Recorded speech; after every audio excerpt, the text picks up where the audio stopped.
Halo, shalom kawan-kawan. Suara saya bisa kedengaran? Halo.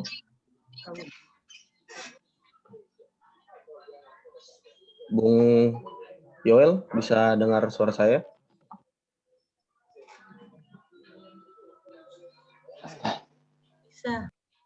Bisa ya, kedengaran ya?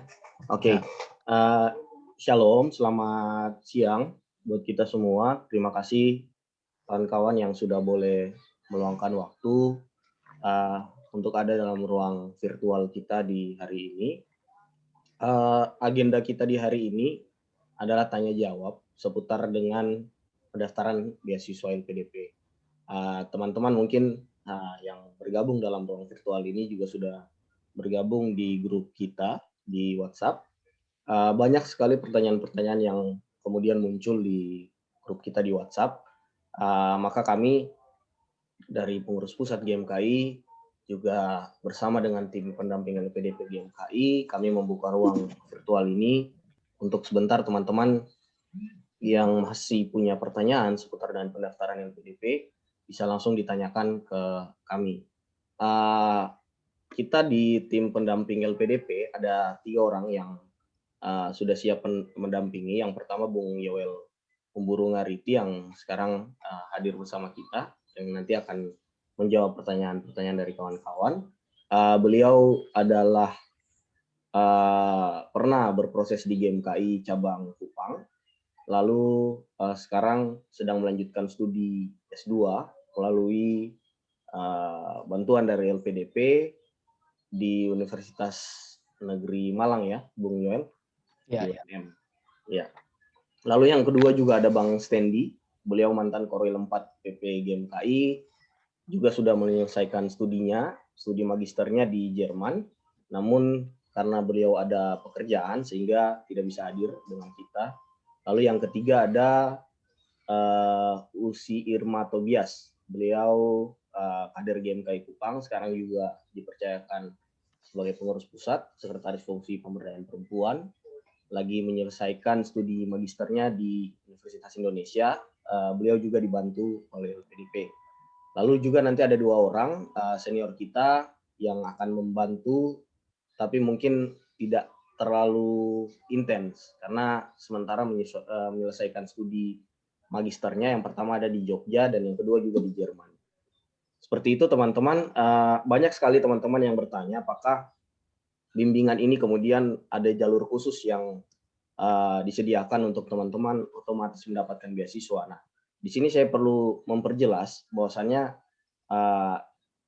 tidak ada yang namanya jalur khusus. Kita akan bersaing, teman-teman akan kita bimbing, kita siapkan dengan materi-materi, dengan kemudahan-kemudahan supaya nanti kita bisa bersaing untuk mendapatkan beasiswa.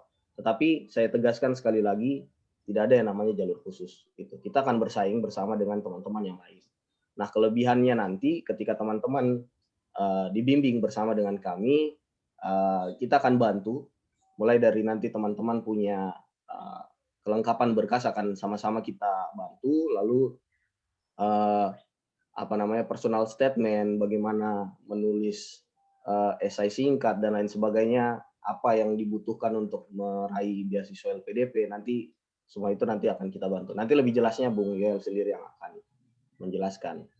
Nah, saya kira itu yang perlu saya sampaikan untuk sebagai pengantar kita di hari ini. Selanjutnya saya akan langsung kasih ke Bung Yoel untuk memaparkan sedikit penjelasan-penjelasan singkat sebelum nanti kita ada dalam sesi tanya jawab. Mungkin begitu. Silakan Bung Yoel.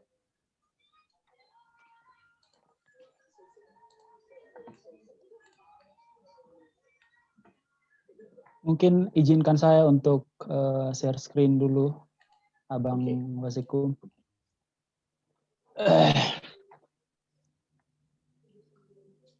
Oke, sudah bisa ya?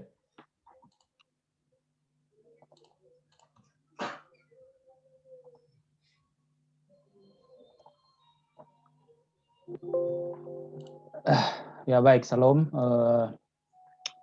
teman-teman sivitas GMKI semua yang bergabung pada kesempatan siang ini. Kali lalu kami sempat membuat Google Form yang ditujukan untuk rekan-rekan semua, dan dari Google Form tersebut kami mendapatkan data bahwasanya rekan-rekan yang ada di grup itu masih sebagian besar belum mengakses informasi ataupun hal-hal yang bertalian dengan beasiswa LPDP ini. Sehingga setidak-tidaknya pada pertemuan yang pertama ini secara Zoom meeting, saya kembali lagi mencoba menjelaskan secara garis besar mengenai proses ataupun mekanisme seleksi beasiswa LPDP itu sendiri. Terus juga dipertegas lagi oleh Abang Wasikum tadi bahwasanya kita di sini hanya membantu untuk berbagi informasi dan memberikan saran ataupun masukan kepada rekan-rekan yang akan mengikuti seleksi beasiswa LPDP. Tidak dalam artian untuk menggaransi atau memberikan jaminan bahwa kawan-kawan pasti diterima oleh LPDP, tidak. Kita di sini hanya berbagi informasi karena kami yang setidak-tidaknya sudah dikasih kesempatan atau sudah dikasih kebaikan oleh negara untuk mendapatkan beasiswa ini. Selebihnya itu merupakan usaha pribadi teman-teman, kiat pribadi teman-teman ataupun perjuangan teman-teman sendiri. Yang pertama tentunya saya tidak perlu jelaskan secara panjang lebar. Yang penting esensinya LPDP itu dia fokus utamanya itu menyiapkan pemimpin masa depan bangsa di segala bidang. Jadi fokus LPDP itu menyiapkan pemimpin masa depan bangsa di segala bidang. Jadi kata kuncinya di sini adalah pemimpin. Oleh karenanya dalam proses-proses seleksi ataupun proses-proses yang bertalian dengan LPDP, maka jiwa-jiwa kepemimpinan itulah yang nantinya pasti akan dielaborasi lebih jauh, baik itu lewat proses wawancara ataupun seleksi-seleksi substansi lainnya. Yang berikutnya ini mengenai jadwal-jadwal penting yang harus diketahui bersama.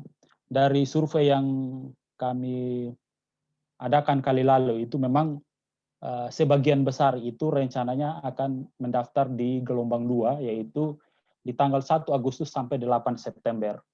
Jadi ada waktu 1 bulan yang akan dikasih oleh LPDP untuk teman-teman mendaftar nanti di gelombang 2 untuk semua jenis beasiswa.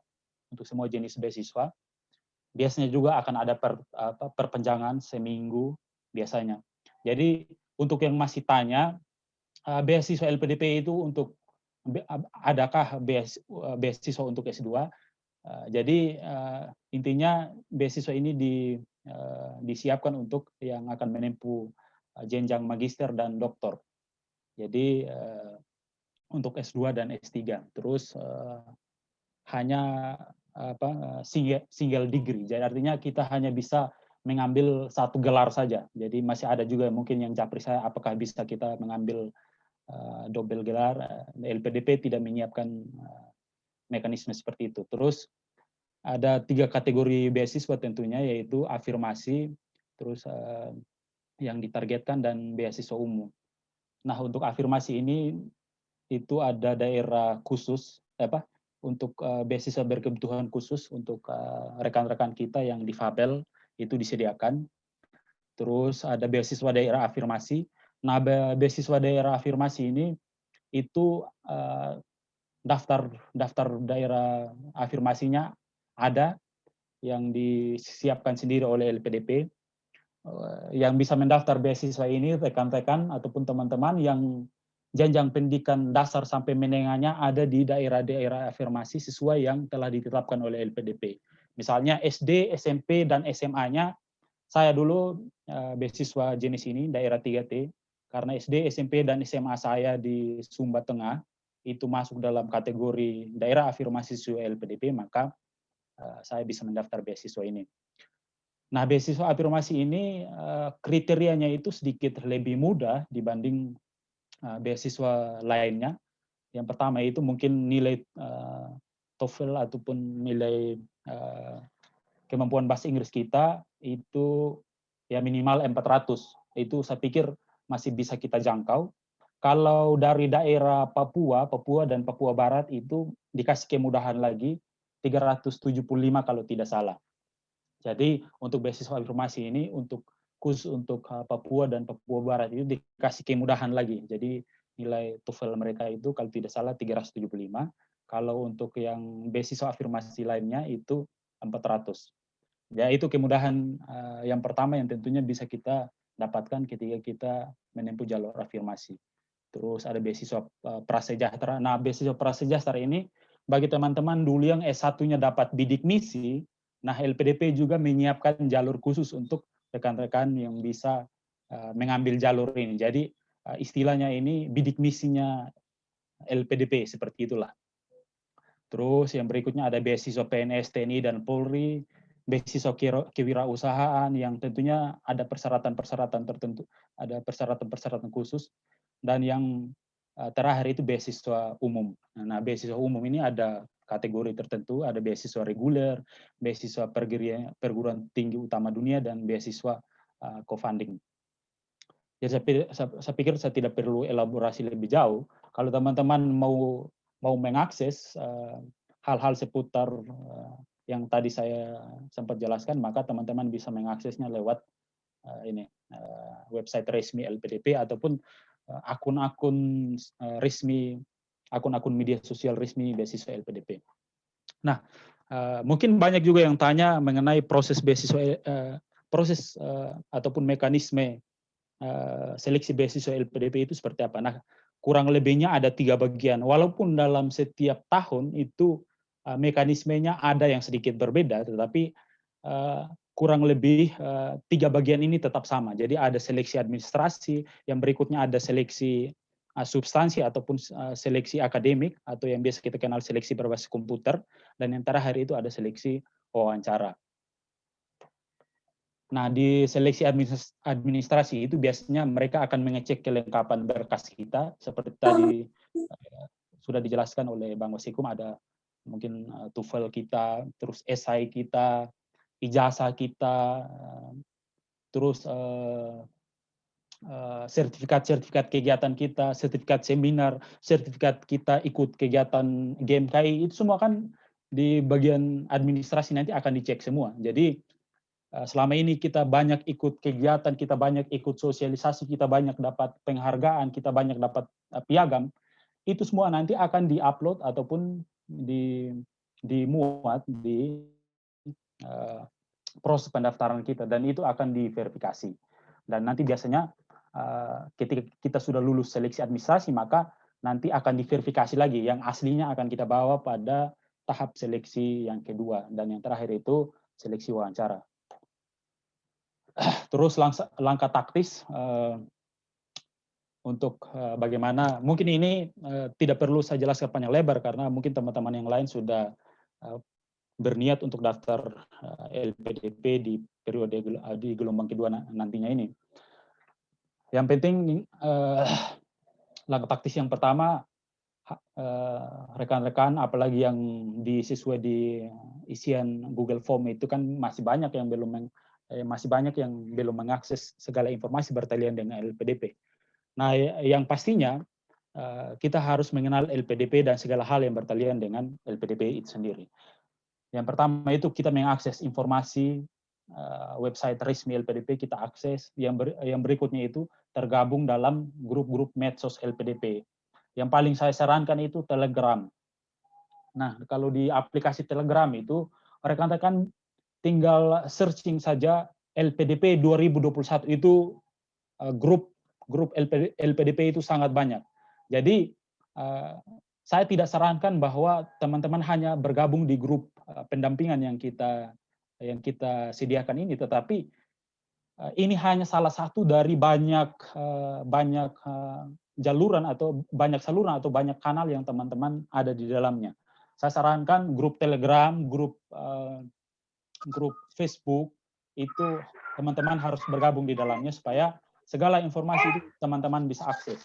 Dan biasanya info-info tentang LPDP, misalnya bagaimana untuk menyusun esai, nanti biasanya ada kegiatan-kegiatan yang teman-teman juga bisa akses.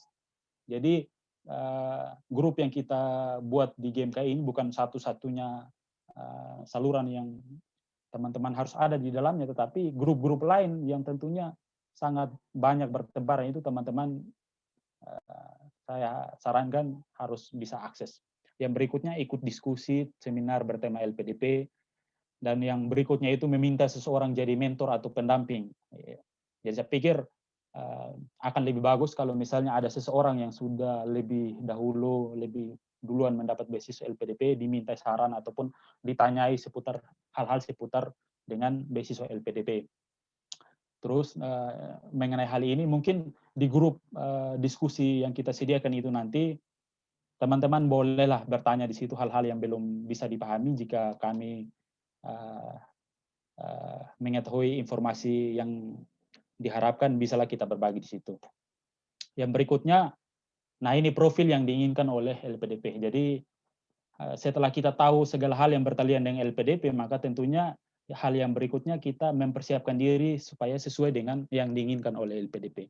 Jadi beasiswa ini tentunya disediakan untuk semua kalangan, bisa diakses oleh semua kalangan, bahkan seperti yang tadi saya sebutkan dikasih garansi khusus misalnya untuk beasiswa afirmasi dan lain sebagainya. Tetapi tidak serta-merta membuat LPDP menerima kita begitu saja. Pasti akan ada ketentuan-ketentuan atau rambu-rambu tertentu yang harus sesuai dengan komitmen yang diinginkan oleh LPDP. Yang berikutnya, profil yang diinginkan oleh LPDP ini sesuai dengan yang dijelaskan oleh Direktur LPDP kali lalu waktu kami masih mengikuti pertemuan beasiswa LPDP. itu dijelaskan bahwa profil yang diinginkan oleh beasiswa LPDP itu yang pertama memenuhi syarat administrasi, yang berikutnya kemampuan berjejaring global. Ini nanti akan dielaborasi saat wawancara. Kemampuan berjejaring global itu salah satu indikatornya bisa berbahasa Inggris yang dibuktikan dengan mempunyai sertifikat TOEFL yang sesuai dengan yang dimintai oleh LPDP. Yang berikut kemampuan akademik yang unggul, ya nilai IPK dan juga bisa mengikuti tes substansi akademik yang nantinya akan dilaksanakan. Yang berikut keindonesiaan yang kuat. Jadi dalam seleksi ini juga nanti akan ada satu sesi di mana wawasan kebangsaan kita diuji. Nah, disitulah keindonesiaan kita diuji. Jadi pertanyaan-pertanyaan tentang Pancasila, pertanyaan-pertanyaan tentang radikalisme nanti akan ada di situ. Kita harus punya keindonesiaan yang kuat, dan yang terakhir itu kita harus berjiwa kepemimpinan. Nah, saya pikir kader-kader GMK pasti semua mempunyai jiwa kepemimpinan yang mumpuni dan tentunya konsisten dengan apa yang diinginkan oleh LPDP. Jadi nanti ketika tahap wawancara, profil-profil kriteria inilah yang akan dielaborasi oleh LPDP. Misalnya berjiwa kepemimpinan, pasti akan ditanya, jikalau ada masalah seperti ini, langkah-langkah apa yang akan kita ambil? Solusinya bagaimana? Nah, disitulah jiwa-jiwa kepemimpinan kita diuji, bagaimana integritas kita, bagaimana kemampuan problem solving kita, bagaimana kemampuan manajemen konflik kita, bagaimana kemampuan manajemen risiko kita. Disitulah diuji nanti di proses seleksi wawancara. Yang berikutnya nilai LPDP, integritas, profesionalisme, sinergi pelayanan, dan kesempurnaan. Ini nilai LPDP ini menjadi kunci ketika nanti teman-teman mengikuti seleksi substansi akademik yang di dalamnya ada tes kompetensi kepribadian atau TKP yang namanya. Jadi kepribadian kita akan diuji di situ. Nah, nilai LPDP ini menjadi patokan integritas, profesional, sinergi pelayanan, dan kesempurnaan. Inilah yang diinginkan oleh LPDP. Jadi pertanyaan-pertanyaan nanti di tes kompetensi kepribadian itu memang tidak ada pertanyaan salah atau benar, tetapi ada poinnya dari 5 sampai 1. Jadi misalnya akan ada pertanyaan seperti jika ibu Anda sakit dan di saat bersamaan Anda harus menyelesaikan suatu tugas yang menjadi tanggung jawab Anda, apa yang akan Anda lakukan? Nah, di saat seperti itulah profesionalisme kita diuji. Jadi jawaban kita ya tentunya harus ideal ataupun sesuai dengan nilai-nilai yang diharapkan oleh LPDP, seperti itu. Yang berikutnya kata kunci kontribusi. Nah, saya pikir kontribusi ini saya tidak perlu jelaskan panjang lebar. Saya pikir setiap kader GMKI pasti mempunyai kontribusi, karena itu yang akan dielaborasi di esai dan juga akan dielaborasi saat wawancara nanti. Pasti mereka akan tanya, apa yang sudah Anda lakukan selama ini untuk masyarakat sekitar, untuk jurusan Anda apa, pasti akan ditanya kontribusi apa yang sudah kita lakukan. Jadi misalnya kalau masih ada teman-teman yang selama ini tidak aktif dalam kegiatan-kegiatan sosial ataupun kegiatan-kegiatan GMKI yang terjun ke masyarakat, saya pikir yang apalagi yang mau mendaftarkan diri periode berikutnya, saya pikir harus berani untuk terjun dan aktif. Bila perlu menjadi koordinator atau menjadi apalah, itu akan menjadi nilai plus atau menjadi nilai yang sangat-sangat dihargai oleh LPDP. Seperti itu. Jadi artinya profil yang diinginkan oleh LPDP saya pikir sudah jelas, profilnya seperti apa, nilainya seperti apa, dan yang paling penting itu kontribusi. Kontribusi sangat-sangat diharapkan oleh LPDP. Jadi mulai sekarang list memang atau daftarkan memang kontribusi-kontribusi apa yang selama ini kita sudah lakukan. Jadi kita list kecil-kecilan supaya nanti bisa kita persiapkan kemungkinan jawaban ataupun kita persiapkan hal-hal yang bisa kita ingat, karena nanti akan ditanya tentang kontribusi yang kita pernah jalankan. Yang berikutnya, nah tadi saya sudah jelaskan mengenai proses seleksi LPDP itu ada 3 bagian besar, yang walaupun dalam tiap tahunnya itu ada bagian-bagian tertentu yang berbeda, tetapi setidak-tidaknya 3 tahap besar itu sama, yaitu tahap yang pertama itu administrasi. Nah, tahap administrasi itu apa yang perlu kita lakukan atau buat? Yang pertama, tentunya kita sudah harus baca persyaratan administrasi yang dibutuhkan, dan itu harus dipersiapkan jauh-jauh hari. harus dipersiapkan jauh-jauh hari. Jadi bulan depan sudah daftar ataupun minggu depan sudah daftar, baru sekarang kita persiapkan, saya pikir itu sangat-sangat terlambat. Bahkan saya dulu 6 bulan sebelumnya itu saya sudah persiapkan. Karena dulu LPDP itu masih membuka pendaftaran itu 4 kali setahun. Tetapi belakangan ini cukup 2 kali. Jadi dulu itu saya berencana untuk mendaftar tahap keempat, tetapi dari sepanjang Januari itu saya sudah siapkan berkas pendaftarannya. Yang pertama itu apa-apa yang perlu kita persiapkan di persyaratan administrasi ini yang umum-umum saja. Yang paling pertama tentunya sertifikat kemampuan bahasa Inggris kita, TOEFL ataupun IELTS, sesuai dengan jenis beasiswa yang dilamar. Misalnya kalau kita mau daftar beasiswa afirmasi, maka di situ kita harus siapkan sertifikat kemampuan TOEFL kita itu yang sesuai dengan kriteria yang dicantumkan di situ. Kalau beasiswa afirmasi itu 400, artinya kita sudah harus siapkan sertifikat TOEFL itu 400. Kalau dari Papua dan Papua Barat 375, ya artinya kita juga harus sudah siapkan sertifikat TOEFL dimaksud. Nah, banyak yang masih tanya itu sertifikat TOEFL yang diakui yang mana. Nah, itu sudah ada kriterianya di buklet pendaftaran yang disediakan oleh LPDP. Jadi itu di situ sudah ada contoh-contoh sertifikat yang diakui dan bisa dipakai untuk mendaftar beasiswa LPDP. Terus pertanyaan lain mungkin bagaimana kita mendapatkan skor TOEFL ataupun sertifikat TOEFL? Ya tidak ada jalan lain, harus ikut tes. Ikut tes, kalaupun di Google Form yang pernah kami berikan itu memang banyak, sebagian besar itu belum pernah mengikuti yang namanya tes TOEFL. Nah, ini menjadi PR sendiri memang. Jadi saran paling taktis dan saran konkret ya harus ikut tes TOEFL. Nah, rencananya PP dalam waktu dekat mungkin akan bekerja sama dengan salah satu lembaga katanya untuk menyelenggarakan yang namanya TOEFL prediction. Jadi teman-teman mungkin nanti bisa mengikuti TOEFL prediction dimaksud sehingga bisa mengetahui sejauh mana kemampuan bahasa Inggris teman-teman. Yang berikutnya IPK yang sesuai dengan kriteria LPDP. Saya pikir IPK itu saya lihat di Google Form itu semuanya mencukupi. Kalau beasiswa S2 itu 275 kalau tidak salah kriteria minimalnya. Kalau doktor baru 3,0. Terus esai. Nah, esai ini yang sangat penting juga. Kalau di masa kami dulu, esai itu ada 3 yang diminta. Waktu itu rencana studi, sukses terbesar, dan kontribusiku untuk Indonesia di masa yang lalu, kini, dan sekarang. Kalau di sekarang, sesuai dengan buklet pendaftaran yang saya baca, esai yang diminta itu cuma 1 untuk magister. Kalau untuk doktor itu ada 2. Kalau untuk magister itu, esai yang diminta itu komitmen kembali ke Indonesia dan rencana kontribusi pasca studi. Ini juga berlaku untuk doktor. Terus bedanya dengan yang akan mengambil jenjang S3 itu akan diminta yang namanya proposal penelitian. Kalau untuk S2 tidak diminta proposal penelitian, cukup diminta yang namanya komitmen kembali ke Indonesia dan rencana kontribusi pasca studi.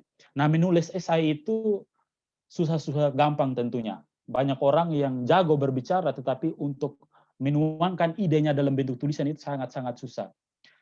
Tetapi saya optimis dan yakin bahwa rekan-rekan Civitas GMKI pastinya mampu untuk menuangkan ide dan gagasan ataupun menulis sebuah tulisan yang tentunya bisa dipertanggungjawabkan. Karena apa? Ya selama ini pastinya kita sudah belajar bagaimana menyusun rencana aksi, press release, dan lain sebagainya. Saya pikir itu sangat-sangat mendukung untuk menulis esai. Nah, esai yang ditulis ini juga ada konstruksinya atau ada item-itemnya yang dimintai oleh LPDP. Teman-teman bisa akses di buklet pendaftaran. Kalau soal esai nanti mungkin akan kita sediakan waktu khusus via meeting juga bagaimana menyusun esai yang tentunya setidak-tidaknya sesuai ataupun ideal yang diinginkan oleh LPDP. Yang berikutnya surat rekomendasi dari atasan atau akademisi. Biasanya kalau yang bekerja maka surat rekomendasi dari atasan. Kalau yang belum bekerja, maka surat rekomendasi dari akademisi. Akademisi yang dimaksud di sini ya bisa dosen pembimbing waktu S1 dulu atau dosen S1 minimal 2 orang kalau tidak salah. Terus proposal penelitian ya untuk dokter pasti menyusun yang namanya proposal penelitian. Saya pikir itu tidak susah karena untuk yang melamar beasiswa S3 pasti sudah melalui yang namanya tesis, jadi pasti untuk menyusun proposal penelitian itu sangat-sangat mudah. Yang berikutnya kelengkapan persyaratan lainnya seperti apa? Ijazah, sertifikat-sertifikat kegiatan. Di dalam akun pendaftaran kita nanti itu kan kita akan dimintai, akan ada bagian-bagian tertentu, misalnya riwayat studi nanti kita akan diminta mengupload scan ijazah asli dari SD sampai S1, terus riwayat organisasi itu dibuktikan dengan sertifikat-sertifikat kegiatan, sertifikat-sertifikat kepengurusan, terus riwayat seminar, riwayat kepelatihan, riwayat workshop. Jadi teman-teman mengikuti seminar-seminar ataupun diskusi-diskusi via Zoom itu, kalau ada sertifikatnya, ya saya pikir itu akan sangat berguna untuk di tahap administrasi. Karena itulah nanti yang akan dimuat dan diupload. Jadi esensinya siapkan semua berkas pendukung yang tentunya asli dan bisa dipertanggungjawabkan. Jadi bukan berkas yang diragukan kebenarannya tentunya. Nah untuk seleksi administrasi saya pikir hanya hal-hal ini yang perlu diperhatikan. Yang paling pertama itu sertifikat TOEFL tentunya. Kalau sertifikat TOEFL sudah dipunyai, saya pikir itu satu langkah aman untuk menuju tahap seleksi berikutnya. Tinggal ketika sertifikat TOEFL sudah ada dalam tangan, mungkin hal berikut yang dipikirkan yaitu menulis sebuah esai. Menulis sebuah esai saya pikir akan sangat mudah kalau selama ini teman-teman sudah mempunyai kebiasaan untuk menulis ataupun membaca. Jadi saya pikir sangat-sangat mudah. Yang berikutnya mekanisme pendaftaran. Nah, mekanisme pendaftaran nantinya kalau teman-teman mau mendaftar ya mungkin kita akan sama-sama dampingi juga. Mungkin akan ada yang perlu ditanyakan, kita akan bantu konfirmasi, membuat akun pendaftaran seperti apa, data diri, riwayat pendidikan, riwayat pekerjaan, riwayat organisasi, prestasi, pengalaman, konferensi dan seminar, penghargaan, dan lain-lainnya. Itu nanti saya pikir tidak perlu dijelaskan karena itu tinggal teman-teman isi saja. Terus mengupload berkas persyaratan, jenis beasiswa, memilih universitas, dan yang langkah yang terakhir itu submit. Jadi saran paling taktis untuk bagaimana mendaftar itu esensinya jangan submit dulu, simpan dulu, kan akan ada pilihan save dan submit. Saya pikir kalau berkas pendaftarannya belum lengkap atau kalau belum yakin untuk submit, di save saja dulu. Kalau sudah yakin baru di submit. Jadi submit itu langkah paling akhir untuk mendaftar beasiswa LPDP. Kalau sudah submit, otomatis kita tidak bisa mengubah ataupun mengedit berkas ataupun hal-hal yang kita sudah isi di akun pendaftaran kita. Yang berikutnya, tadi kita sudah bicara tentang seleksi administrasi. Yang berikutnya ini seleksi yang berikutnya itu di periode kami dulu itu dinamakan seleksi substansi atau seleksi berbasis komputer. Kalau di periode sekarang itu saya baca buklet pendaftaran itu dinamakan dengan seleksi substansi akademik ataupun tes tes TBS, tes bakat skolastik, Jadi artinya mau menguji kemampuan intelektual kita di mana. Jadi pada tahap administrasi itu kita akan dicek kelengkapan administrasi kita sudah lengkap atau belum. Kalau sudah lengkap, kalau kita sudah lolos tahap administrasi, maka kita akan menghadapi yang namanya tes substansi akademik. Nah, tes substansi akademik itu di situ kita akan mengisi soal-soal atau kita akan mengerjakan soal-soal. Nah, sebagai gambaran, itu ada dua elemen penting di situ. Ada tes potensi akademik dan tes karakteristik pribadi yang saya sempat gambarkan di awal tadi. Nah, tes potensi akademik itu sendiri terdiri dari 60 nomor soal dan dikerjakan dalam waktu 90 menit. Jadi 60 soal dalam waktu 90 menit, saya pikir kalau teman-teman yang mungkin mempunyai kemampuan intelektual rata-rata, ya itu waktu yang cukup. Tapi apalagi saya juga dulu mempunyai kemampuan intelektual yang di bawah rata-rata juga, waktu 90 menit itu sangat-sangat terbatas. Tetapi itu tidak menutup kemungkinan untuk kita bisa menjawab soal dengan baik dan benar. Jadi sebagai gambaran, soal TPA itu ada 60 nomor soal dan ada 3 kategori. Yang pertama itu ada kategori verbal, di situ ada soal sinonim, antonim, padanan kata, analogi, pemahaman wacana, dan lain-lain. Jadi contohnya mengenai sinonim, saya pikir ini sudah jelas. Sinonim misalnya, sinonim dari kata pemimpin itu apa, sinonim dari kata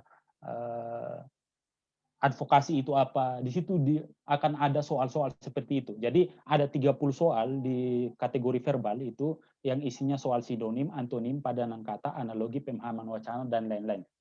Jadi saran paling taktis dari saya untuk bisa menjawab soal ini, saya pikir latihan. Teman-teman bisa di internet itu sangat-sangat bertebaran soal dan jawaban dari soal-soal tes potensi akademik. Jadi soal verbal. Bahkan saya dulu itu mendownload sinonim dalam bahasa Indonesia itu saya download dan saya baca waktu itu kalau tidak salah ingat, saya baca 3 kali. Jadi ada ribuan sinonim itu. Ya minimal baca 1 kali lah, karena pengalaman saya dulu di soal-soal itu ada kata-kata yang selama ini tidak pernah kita dengar tetapi muncul. Nah, itu yang berbahaya. Jadi harus kita tahu betul-betul arti kata dari nanti yang akan muncul di soal-soal verbal. Antonim, padanan kata. Kalau antonim kan lawan kata, padanan kata ya. Saya pikir misalnya di situ nanti akan dikasih soal kereta, masinis, terus pesawat, jawabannya apa ya? Saya pikir padanan katanya kalau kereta masinis berarti pesawat pilot. Jadi soal-soal padanan kata seperti itu, analogi, soal pemahaman wacana dan lain-lain. Saya pikir saya tidak perlu jelaskan ini. Soal numerik ya, ini soal angka, dan ini yang kalau dari ketiga kategori ini soal numerik itu yang bagi saya cukup sulit karena itu ada baris dan deret aritmetika, peluang, perbandingan, persamaan linear, suku KM, dan lain-lain. Saya pikir teman-teman bisa akses lebih jauh. Dan yang terakhir itu ada soal penalaran, jadi soal logika dan analitis. Jadi ada 30 soal verbal, ada 15 soal numerik, dan ada 15 soal penalaran. Dikasih waktu 90 menit. Nah, tipsnya apa? Jawab saja. Di sini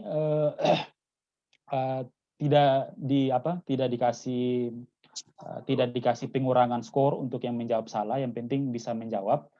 Terus banyak saran lah atau banyak tips-tips lah cara mengerjakan soal tes potensi akademik. Saya pikir dimulai dari yang mudah dulu supaya kita banyak waktu untuk mengerjakan yang sulit. Yang mudah itu saya pikir soal verbal ini 30 soal itu kita harus manfaatkan betul-betul karena itu soal yang cukup mudah karena hanya soal-soal sinonim, antonim, padanan kata, dan lain-lainnya.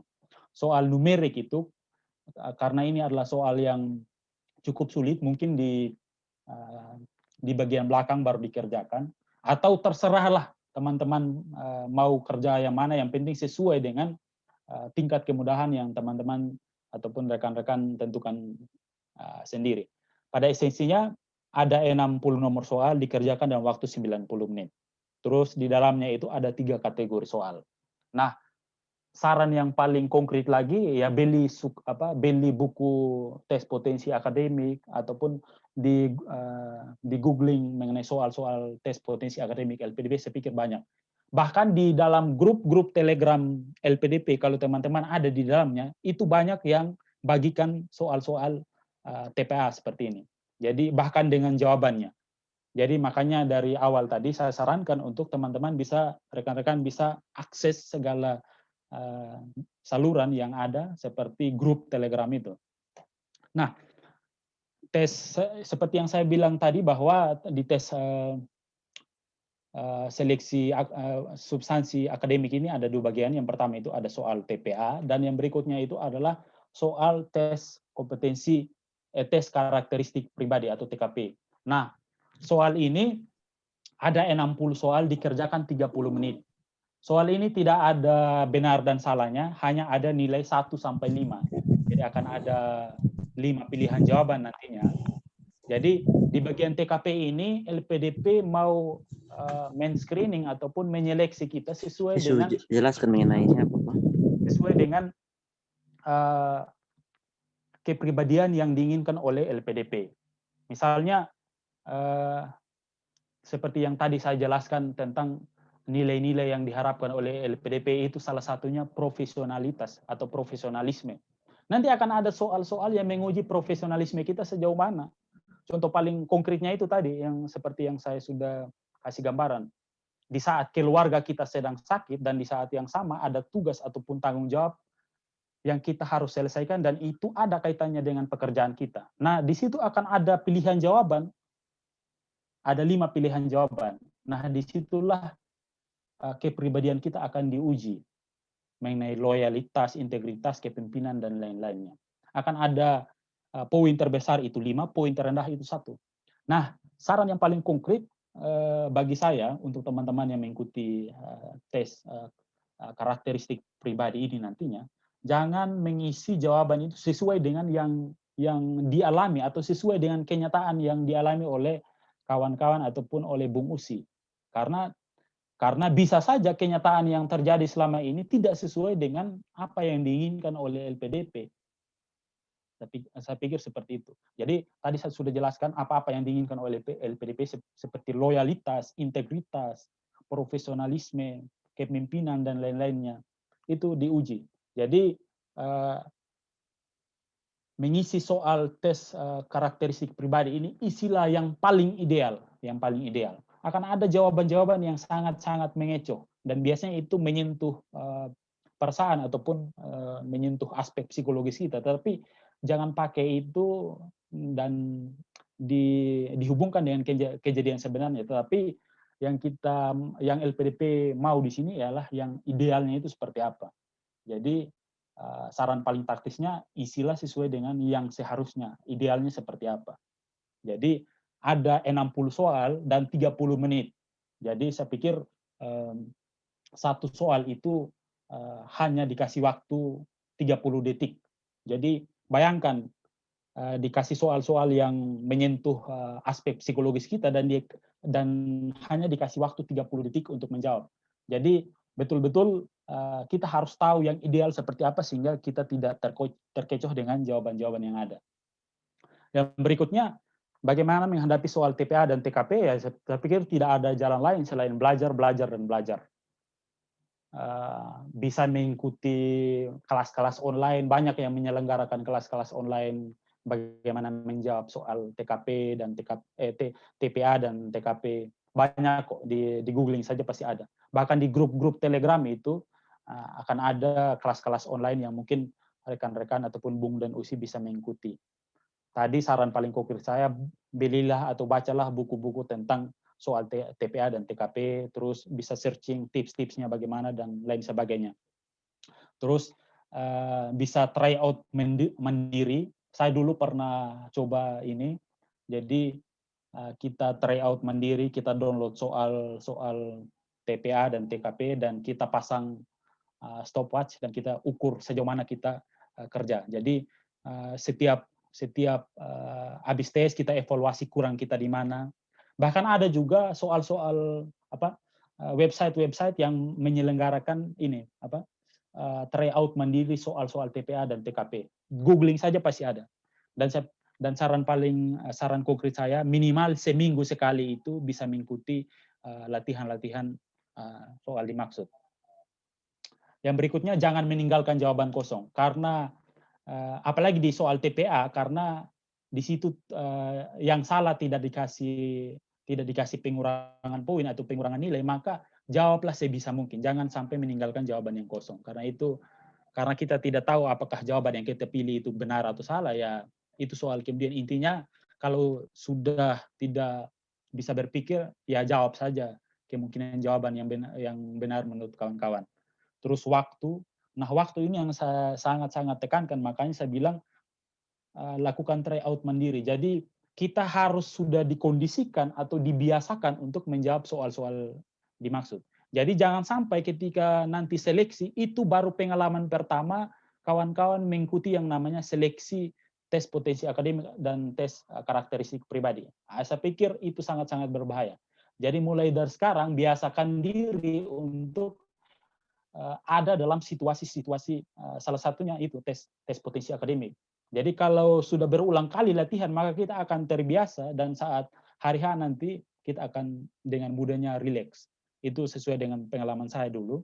Jadi sebelum hari H itu saya sudah berkali-kali, seminggu itu 3 kali sampai 5 kali saya mencoba yang namanya latihan mengisi soal-soal TPA dan TKP sesuai dengan waktu yang disediakan oleh LPDP. Misalnya untuk TPA 60 menit, ya saya pasang stopwatch 60 menit dan latihan kerja. Yang berikutnya recheck sekali lagi semua jawaban, saya pikir tidak perlu dijelaskan. Nah, memahami seleksi wawancara. Ketika seleksi tes potensi akademik dan tes karakteristik pribadi teman-teman sudah berhasil lewati sesuai passing grade yang telah dikasih ataupun ketentuan LPDP, maka kalau teman-teman lulus dari tahap 2 maka akan ada yang namanya tahap terakhir. Nah, tahap terakhir inilah yang disebut dengan seleksi wawancara.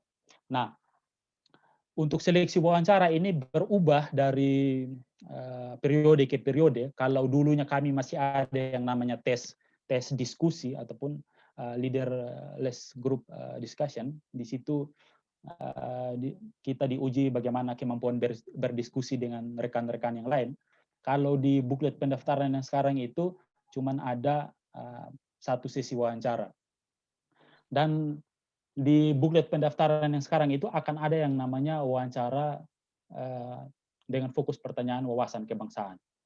Jadi akan ada satu sesi di mana ada 3 orang interviewer, yaitu yang pertama itu orang dari LPDP, yang berikutnya itu orang dari psikolog, yang berikutnya itu orang dari profesional. Profesional di sini mungkin profesor dari kampus lain. Jadi kalau untuk sesi yang pertama itu akan ada 3 orang interviewer yang dari pihak LPDP itu akan bertanya pertanyaan-pertanyaan kenapa kita harus lanjut studi. Dari psikolog itu akan bertanya tentang pertanyaan-pertanyaan kepemimpinan, tentang kelemahan-kelemahan pribadi. Dan profesional itu biasanya akan bertanya tentang penelitian ataupun rencana tesis kita ke depannya. Yang berikutnya akan ada satu sesi lagi di mana kita akan berhadapan dengan pewawancara atau orang yang akan menguji wawasan kebangsaan kita. Nah, hal-hal apa yang perlu diperhatikan ketika wawancara? Tidak banyak orang yang mungkin kasih tips-tips berwawancara, tetapi saya pikir hal yang paling esensi dan yang paling utama di sini adalah keterampilan berwawancara itu harus dilatih dan dikondisikan berulang-ulang. Artinya, selama ini kalau saya sangat yakin dan optimis kader GMKI itu mempunyai keterampilan wawancara yang tentunya bagus. Karena apa? Kita sudah dikondisikan ataupun ada dalam lingkungan yang selama ini membuat kita bisa mempunyai kemampuan public speaking yang baik. Karena di wawancara ini tentunya keterampilan berbicara kita tentunya harus meyakinkan. Jangan sampai di saat wawancara kita tidak berhasil meyakinkan pewawancara kita.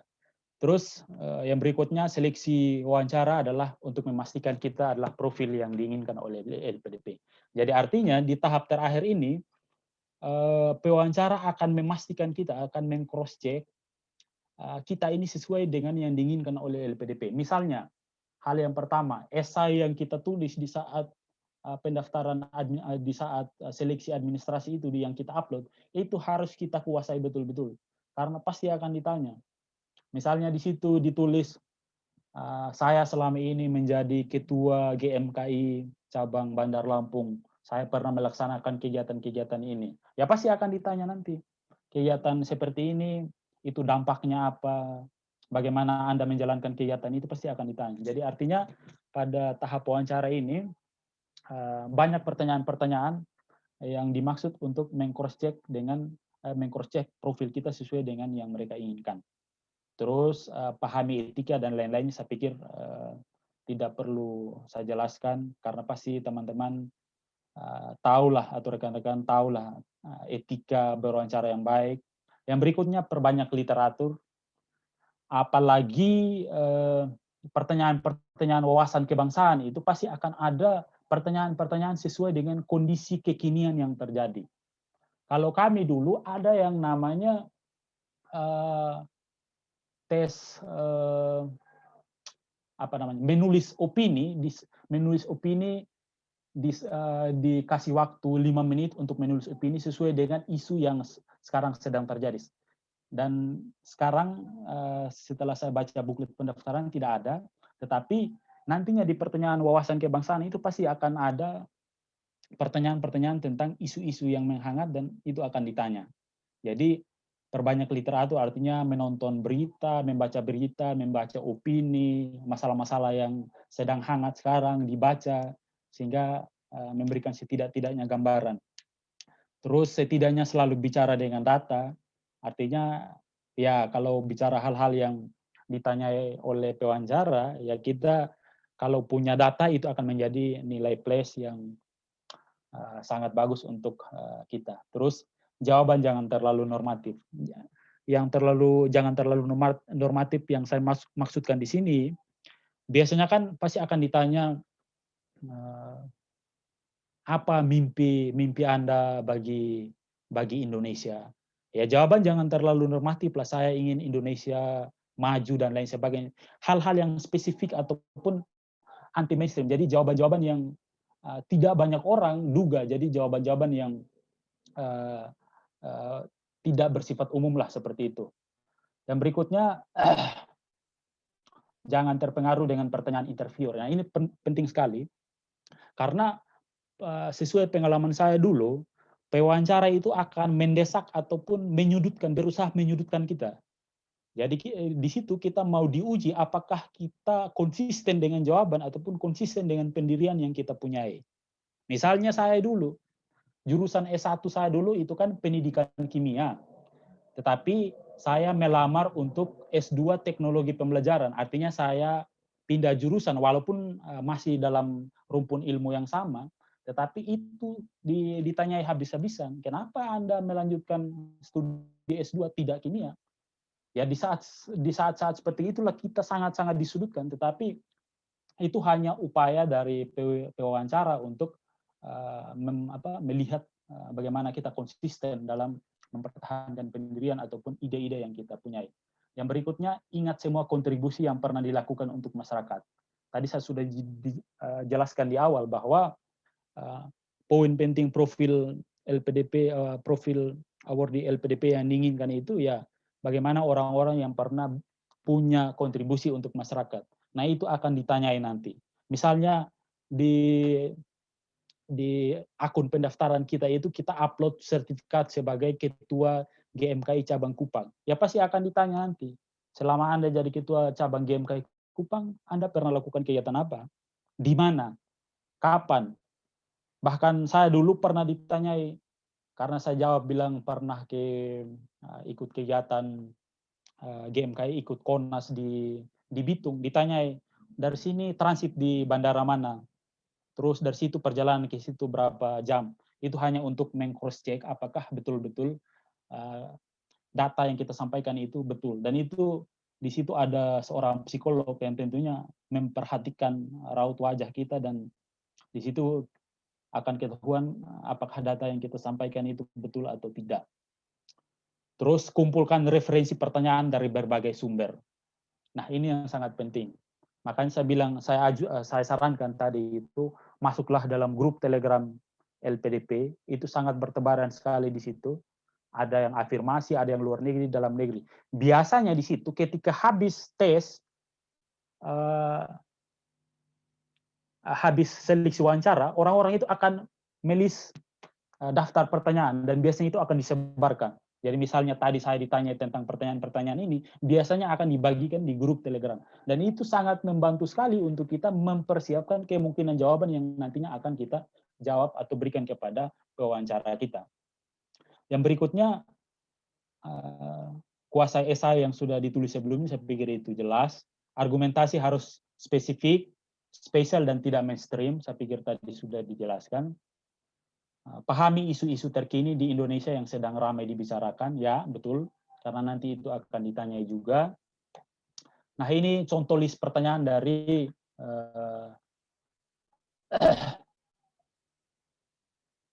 di tahap akhir ini. Ini adalah contoh list pertanyaan dari salah satu interviewer LPDP. Apa alasan melanjutkan studi S2? Jadi jawaban kita harus spesifik.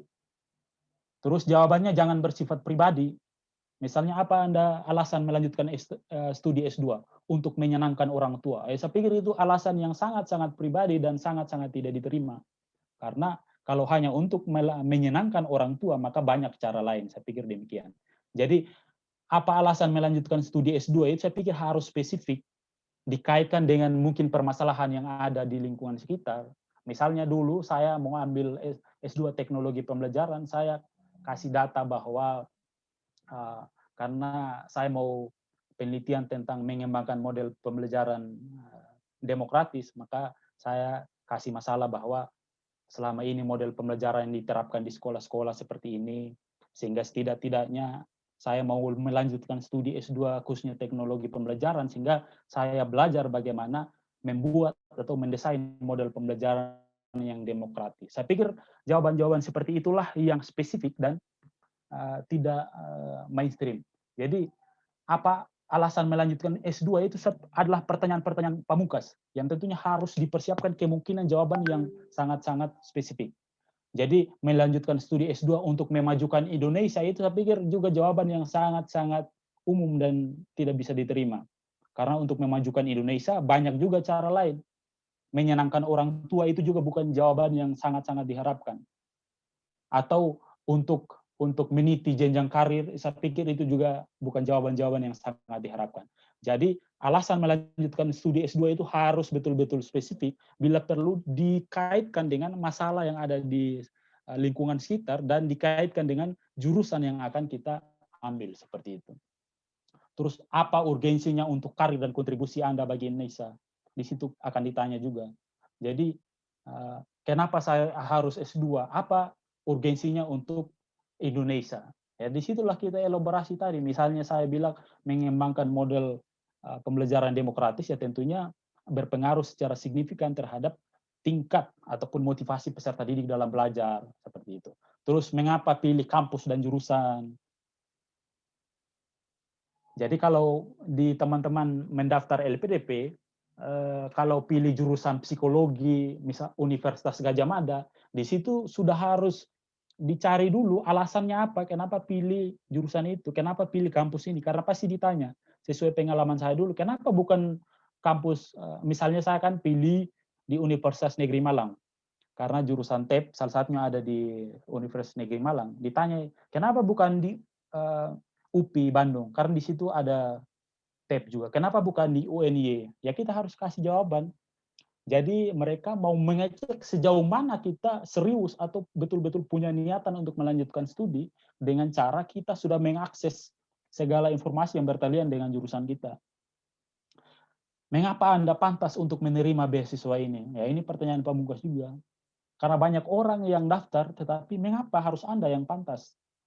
Nah inilah yang pertanyaan-pertanyaan yang butuh jawaban-jawaban yang spesifik. Jadi jawaban-jawaban karena saya layak ataupun karena saya mampu, ya saya pikir itu bukan pertanyaan yang diharapkan, karena banyak orang yang mampu. Tetapi kita harus menyiapkan kemungkinan jawaban-jawaban yang spesifik dan tentunya bisa menarik pewawancara. Terus kontribusi untuk bangsa dari dulu sampai sekarang apa, ya saya pikir itu jelas. Ini pasti akan ditanya kontribusi untuk bangsa dari dulu sampai sekarang. Jadi Apalagi ini nanti akan dilihat di CV kita juga. Jadi organisasi apa yang pernah diikuti, kegiatan sosialisasi apa yang pernah diikuti, kegiatan sosial apa, itu pasti akan ditanya kontribusi apa. Terus kondisi dan tantangan Indonesia saat ini apa? Ini juga akan ditanyai. Jadi makanya saya bilang tadi, pahami isu-isu terkini, isu-isu kebangsaan yang ada, masalah-masalah yang ada sekarang, pahami, baca, terus baca-baca opini yang berkembang, sehingga ketika ditanya kondisi dan tantangan Indonesia saat ini apa, ya setidak-tidaknya kita bisa berargumentasi di depan pewawancara. Terus mengapa memilih beasiswa ini dibandingkan dengan beasiswa lainnya? Ya ini harus kita siapkan kemungkinan jawaban. Jadi kenapa Anda memilih LPDP bukan beasiswa lainnya? Nah ini kita harus siapkan jawabannya. Atau jangan sampai kita menjawab karena beasiswa ini yang membiayai secara lengkap. Itu bukan kemungkinan jawaban yang diharapkan. Terus pertanyaan yang pasti selalu ada itu ya ini. Di mana Anda melihat diri Anda 10 tahun ke depan? Ini pertanyaan yang tentunya selalu ada. Jadi jangan sampai kita bukan orang-orang yang berorientasi atau bukan orang-orang yang visioner. Jadi jangan sampai di esai yang kita tulis kita di situ menyebutkan bahwa peran saya nanti adalah dosen, tetapi ketika di tahap wawancara di mana Anda melihat Anda 10 tahun ke depan, terus di situ kita jawab bahwa saya akan jadi manajer sebuah perusahaan. Nah itu tentunya akan berbeda. Jadi harus konsisten dengan apa yang kita tulis di esai, dan juga ketika wawancara kita harus memberikan alasan logis di mana kita ada 10 tahun ke depan, apa yang kita kerjakan, dampaknya apa, dan manfaatnya bagi bangsa seperti apa. Yang berikut pertanyaan dari psikolog seperti ini, kelemahan dan kekuatan pada diri apa? Kekuatan seperti apa, tapi kita jangan jumawa juga bahwa saya orangnya perfeksionis, saya orangnya tidak gampang menyerah. Ya bolehlah hal-hal seperti itu dielaborasi. Kelemahan dan kekuatan yang dimaksud di sini ialah kalau bicara soal kelemahan, kita jangan bicara soal kelemahan yang tidak dapat diatasi. Jadi misalnya kelemahan saya adalah sering lupa, tetapi saya menyiasatinya dengan selalu menuliskan pada hal-hal pada kertas-kertas kecil. Nah itu contoh kelemahan-kelemahan yang bisa disiasati. Terus kekuatan, potensi diri apa? Misalnya saya orangnya optimis, itu pasti akan ditanya. Jadi persiapkan kemungkinan jawaban. Apakah Anda pernah jadi pemimpin? Nah ini pasti akan ditanyai. Apakah Anda pernah jadi pemimpin? Bagaimana Anda menyikapi perbedaan dalam suatu organisasi? Bagaimana jika diperhadapkan dengan konflik dalam kepanitiaan atau organisasi? Apa kegiatan sosial yang pernah Anda ikuti? Bahkan ini akan ditanya itu tanggal berapa, tahun berapa, akan ditanyai. Pengalaman saya dulu seperti itu. Makanya saya bilang pernah ditanya dari sini itu transit di mana, di sana pembicaranya siapa, terus mungkin dimintai ceritakan tentang keluarga Anda, bagaimana jika ada mata kuliah yang nilainya anjlok dan lain-lainnya, organisasi apa saja yang pernah diikuti, kegagalan dan kesuksesan terbesar di hidup Anda. Akan banyak list-list pertanyaan yang tentunya mempunyai variasi jawaban yang dibutuhkan, tergantung kemampuan teman-teman, rekan-rekan untuk elaborasi. Untuk kemungkinan pertanyaan, tadi saya sudah anjurkan untuk bergabung dalam grup Telegram LPDP, dan di situ pasti akan ada yang share kemungkinan pertanyaan. Nah ini dari dosen atau profesional, pasti di situ rencana tesis Anda apa, topik apa yang akan Anda elaborasi, dan lain sebagainya. Judul skripsi Anda waktu S1 apa, analisis data yang dipakai. Jangan sampai di situ kita sudah lupa judul skripsi waktu S1, terus metode yang kita pernah pakai, kesimpulan apa yang didapat dari skripsi, itu pasti akan ditanya. Esensinya seorang profesional atau dosen itu pertanyaannya mengarah kepada tesis, penelitian, terus rencana studi ke depannya, ambil mata kuliah apa, dan lain sebagainya. Nah, ini tadi saya sudah jelaskan bahwa akan ada satu sesi di mana di situ kita akan diuji wawasan kebangsaan kita. Nah, ini salah contoh-contoh pertanyaan wawasan kebangsaan. apakah khilafah dapat diterapkan di Indonesia, alasannya apa, Undang-Undang Dasar 45 itu sudah berapa kali di amandemen, terus apa makna nasionalisme menurut Anda, pendapat Anda tentang terorisme dan organisasi radikal apa bukti sikap nasionalisme Anda, siapa tokoh atau pahlawan Indonesia yang Anda figurkan, alasannya kenapa, kontribusinya apa yang membuat Anda terinspirasi dengannya, 5 bukti Pancasila dan cara mengaplikasikannya dalam keseharian, Pancasila perlu diubah atau tidak, itu adalah list-list pertanyaan wawasan kebangsaan. Pada esensinya, pada sesi pertanyaan atau wawancara wawasan kebangsaan, kita akan ditanyai hal-hal tentang yang sifatnya menguji nasionalisme kita. Jadi sejauh mana kita mengetahui hal-hal yang bertalian dengan Indonesia kita, terus sejauh mana kita mempunyai pemahaman terhadap isu-isu nasional, bahkan akan ada nanti pertanyaan-pertanyaan modal asing ditanamkan di Indonesia itu menurut pendapat Anda bagaimana. Jadi pada esensinya di sisi wawasan kebangsaan ini akan ada seorang interviewer. Kalau dengar-dengar katanya beliau dari BIN atau dari apa, esensinya dia akan bertanya tentang hal-hal seputar dengan wawasan kebangsaan. Nah, saya pikir seperti itu gambaran singkat mengenai proses seleksi beasiswa LPDP. Saya kembalikan ke Bung Wasekum. Mungkin kita akan sesi tanya jawab. Dan di sini juga ada senior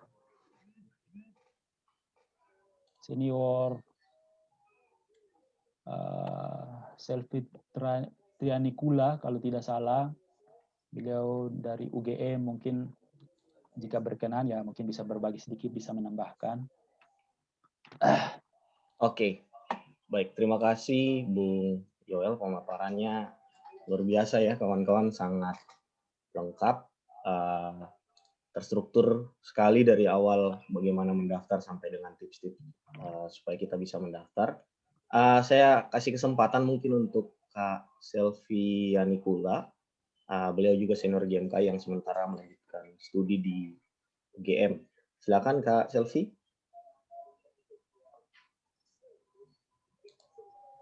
Terima kasih kesempatannya.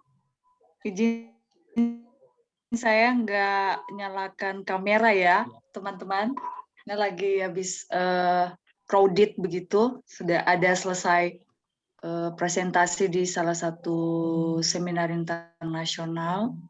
Dan saya berbangga sekali bersama dengan semua teman-teman yang luar biasa menyediakan waktunya, kurang lebih berapa jam ini ya untuk luar biasa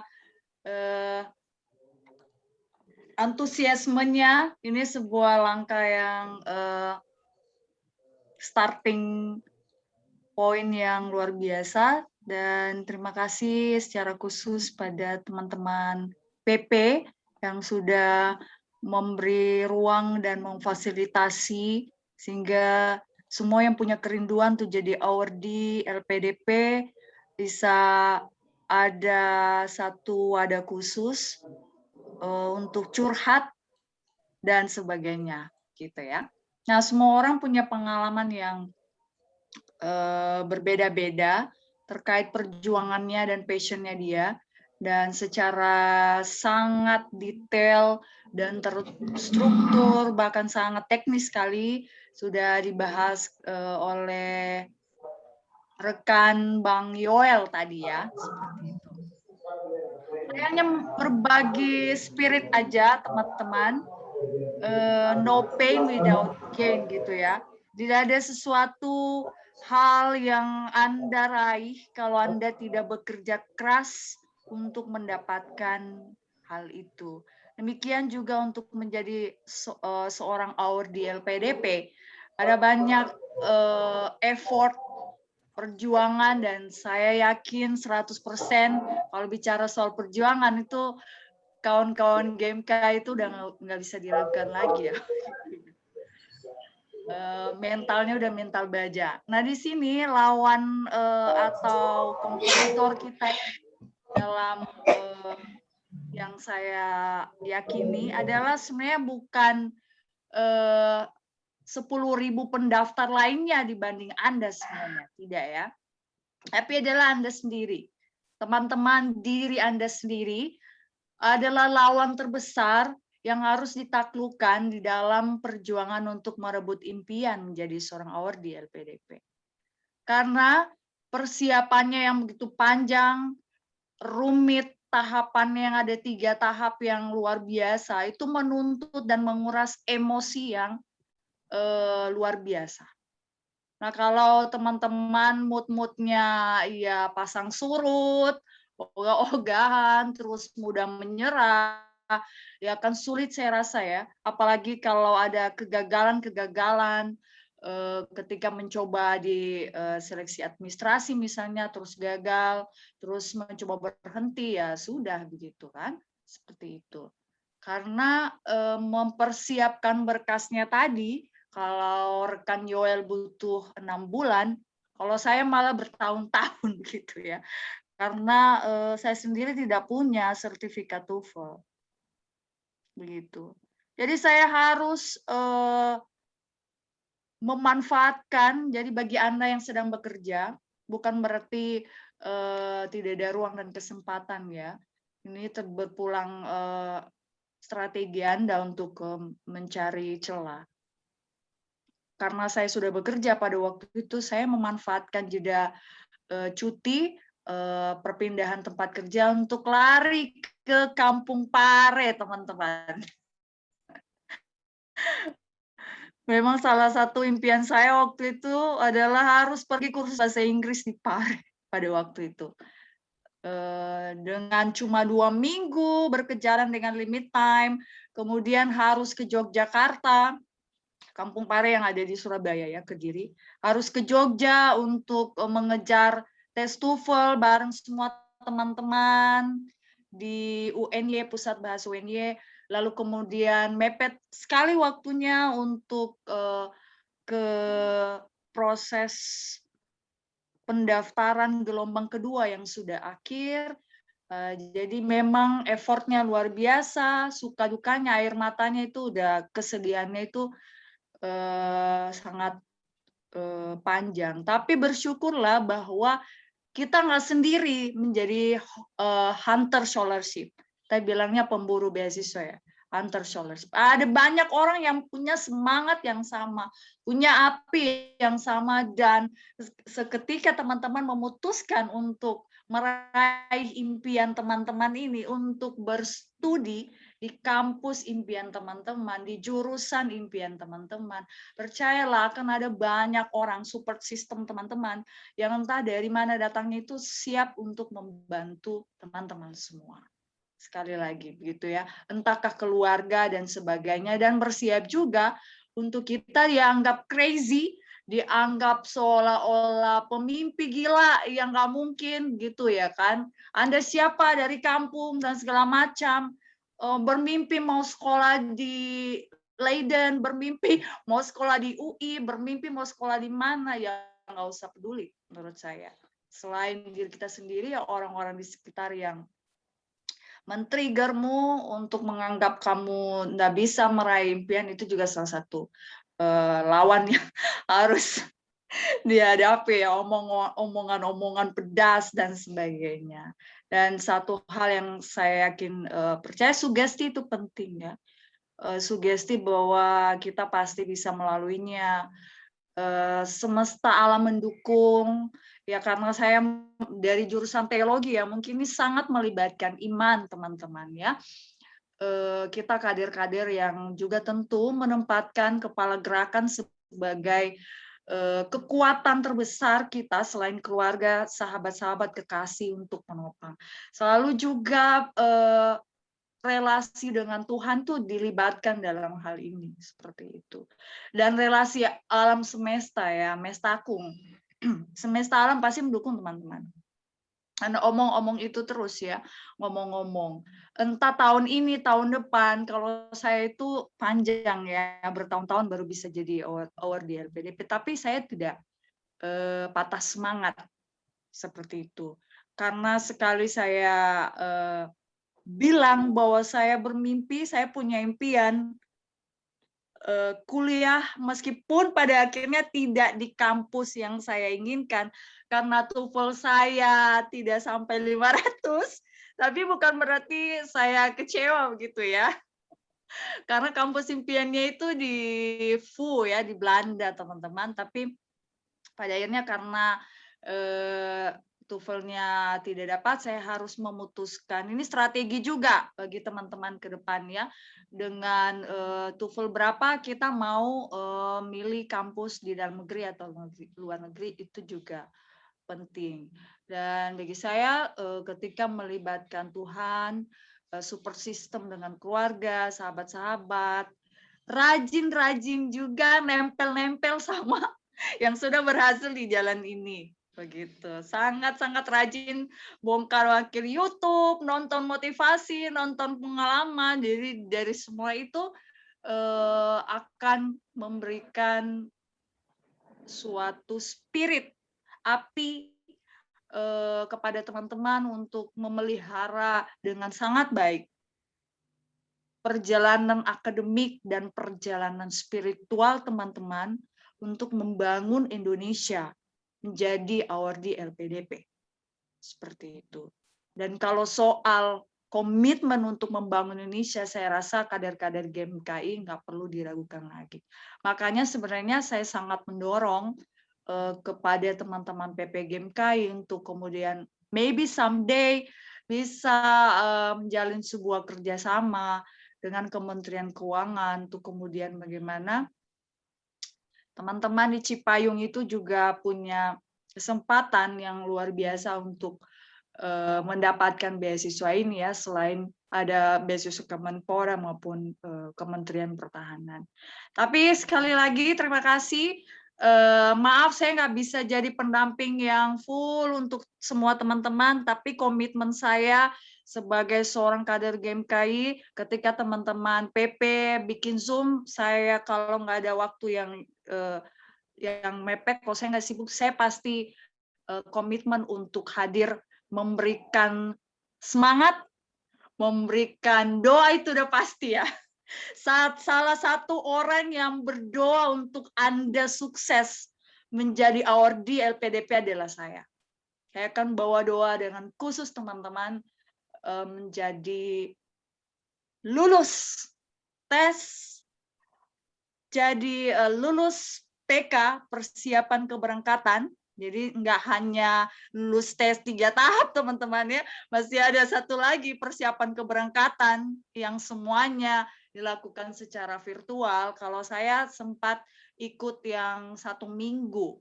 Nanti mungkin ada satu sesi khusus tentang PK ini ya, 1 minggu sebelum pandemi COVID menyerang. Nah, just remember teman-teman, tidak ada yang mustahil bagi Allah. Untuk teman-teman semua, sekali teman-teman bermimpi, kejar dan bertekad, komitmen, bekerja keras, dan niscaya Tuhan Yesus memberkati impian teman-teman sampai meraih itu dengan sebuah kebanggaan karena Anda bekerja keras untuk itu. Terima kasih, saya kembalikan Pak Sekum. Iya, baik. Terima kasih Kak Selvi. Wah, ini memotivasi sekali nih buat kita yang sementara hunting beasiswa LPDP. Ya, saya kira motivasi dari Kak Selvi ini jadi satu semangat baru juga buat kawan-kawan, bahwasanya untuk meraih beasiswa ini nggak gampang, tetapi ketika kita berjuang, pasti Tuhan bukakan jalan. Nah, langsung saja teman-teman, mengingat waktu kita, saya langsung saja buka kesempatan buat teman-teman yang ingin bertanya seputar pendaftaran beasiswa LPDP sampai kepada hal-hal teknis, boleh langsung ditanyakan. Nanti yang bisa dijawab Bung Joel ataupun Kak Selvi akan langsung dijawab. Silakan yang mau bertanya. Ada yang duluan ini ya. Bung Dwipo Pramudio Jati. Silakan, Bung. Ya, terima kasih. Shalom, selamat sore waktu Indonesia Tengah. Saya Dwipo, mantan BPC GMKI masa periode 2013-2015. Saat ini saya menjadi seorang pelayan Tuhan yang dalam tripanggilan gereja saya berperan di tripanggilan GMKI atau Panji GMKI, saya berada dalam pelayanan di gereja. Saya sempat bertanya-tanya secara pribadi, mengapa LP apa namanya nih program ini, mengapa LPDP. baru saat ini diviralkan oleh pengurus pusat? Mengapa bukan tahun-tahun sebelumnya? Jujur itu pertanyaanku dulu. Yang pertama, mengapa baru kali ini hal ini dibuka di depan publik para kader-kader dan senior-senior GMKI? Dan pernah ada isu yang saya dengar, makanya entah benar atau tidak, banyak teman-teman mengincar untuk jadi pengurus pusat untuk mencari beasiswa.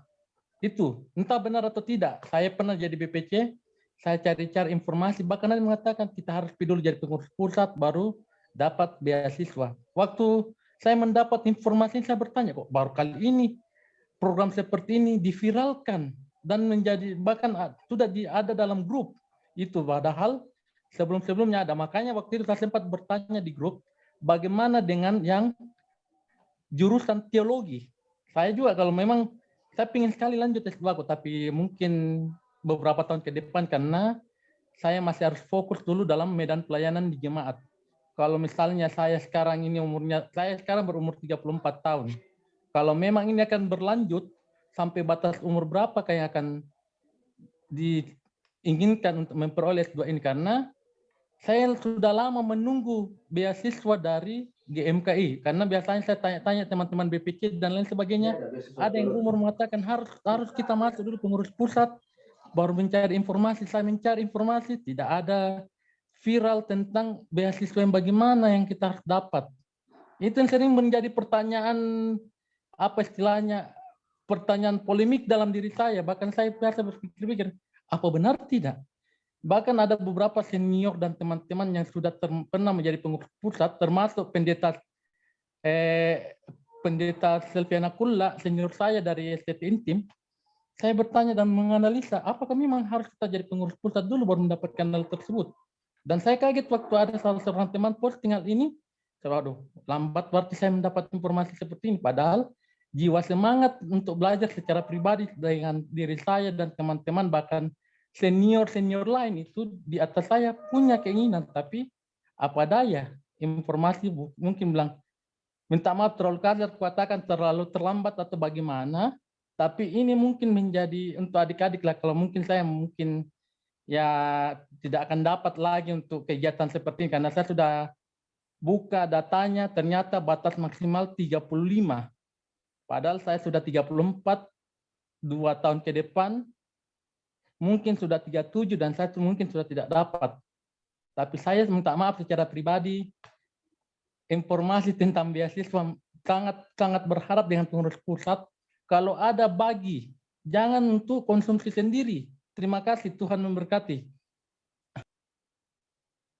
Baik, terima kasih Bung Dwipo.